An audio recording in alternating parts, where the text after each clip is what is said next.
This story is about a junior high school student who lived accompanied by loneliness named Victoria. Her name had meaning of glory and victory. But contrary to her name, Victoria lost the loneliness that enveloped her life. Actually, she was not really lost in her life. She had a normal life like another girl of her age, a perfect family that loved her very much, life with sufficient material, and good friends. Until someone came to her life and made everything change. That was her cousin, Clarette. Clarette had to stay at Victoria's house because of some family affairs. The arrival of Clarette made Victoria so enthusiastic. She thought that her life would be much more interesting with Clarette. Victoria dear. Yes, Mom. I have surprising news for you. Do you remember your cousin Clarette? Sure, I do remember. Well, because of some family affairs, Clarette will stay at our home for a while. Do you mind sharing your room with her? She could go to school here and would be like a member of our own family. Oh, I'll be very glad. Thank you, Mom. Thank you. Victoria was jolly glad, imagining she would have a partner for midnight talks, mutual support in time of crisis, and then they would be like the twins. The day of Clarette's arrival came. Appropriate with her name that had meaning of beautiful and bright, Clarette was not only beautiful, but she was also very popular among her peers. Victoria felt so lucky having Clarette as her cousin. For Victoria, Clarette was not only a cousin, but more than that. Clarette was her world, and when Clarette was not around, her world collapsed. She always felt lonely whenever Clarette went and chose to play with her friends rather than with her. Clarette was a very sociable girl. She could get more attention from people around her. She even got a handsome boyfriend. Instead of inviting Victoria to her friend circle, Clarette left Victoria alone. Victoria felt so lonely since Clarette didn't want to play with her anymore.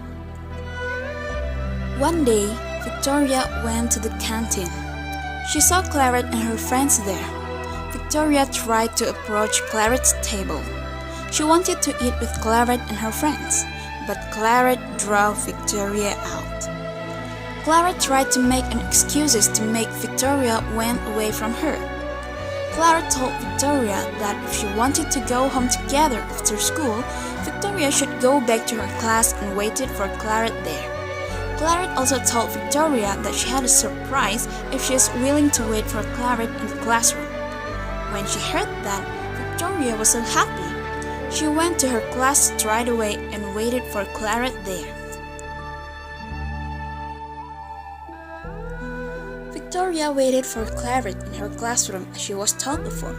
She waited for a quite long time, but Clarette still didn't come to get her. Victoria then realized that it was already late, so she decided to go home. When she tried to open the door, she was surprised because the door was already locked. She tried to find another way to get out, but the only way is to get out through the window. Victoria then looked outside from the window. At first, she hesitated to get out through the window, but she didn't have any other option. She had to go home before dark. Victoria considered that her classroom was in the second floor, which was not really high, and maybe if she jumped from the window, she could land safely with tiger sprung technique, that is, landing with two hands and followed by rolling the body and ends up with squat position. Then she started to climb the window. When she was about to jump, her feet accidentally slipped. Victoria lost her balance, and in a split second, she fell from the second floor to the ground. She died on the spot. After the death of Victoria, Clarette was very shocked and felt so sorry. Of course, it was because she felt guilty that she didn't keep her promise to meet Victoria. She also felt guilty because of her bad attitude towards Victoria during her lifetime. But life still goes on. Clarette's life was running normally again as it should be, but she couldn't get rid of Victoria's shadow, for most when she played with Victoria's friends.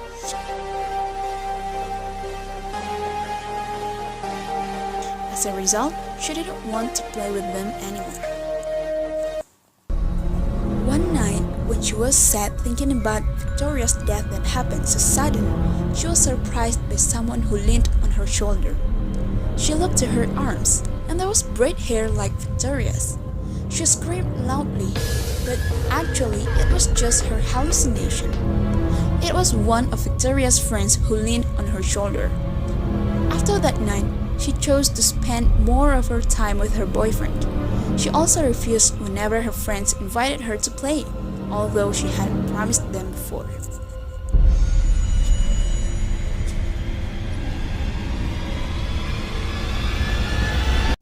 What are you looking at?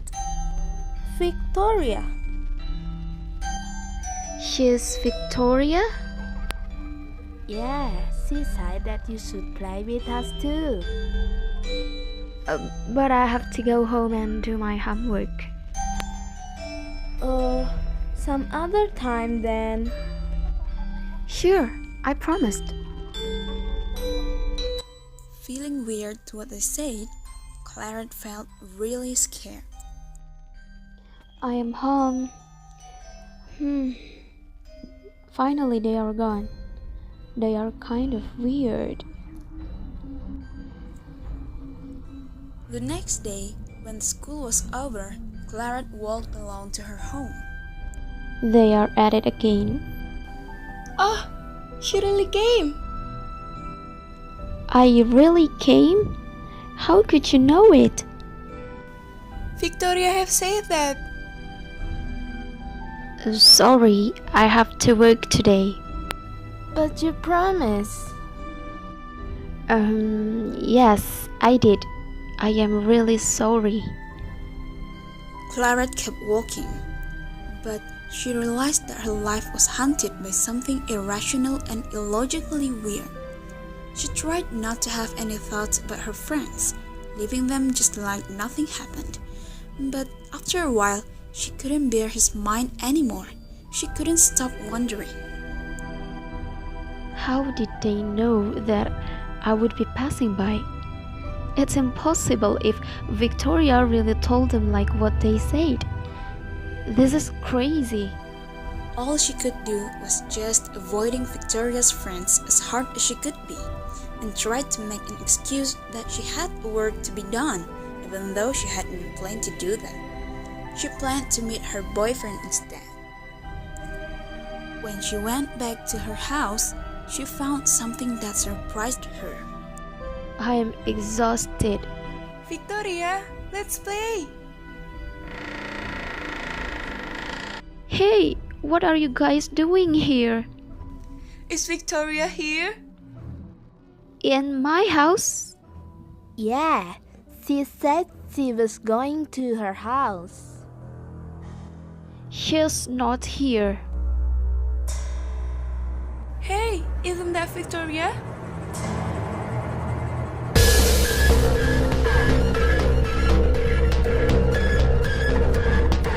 All right, that's enough. She's not here, okay? Seriously, what's with them? Coming to my house like they are not normal.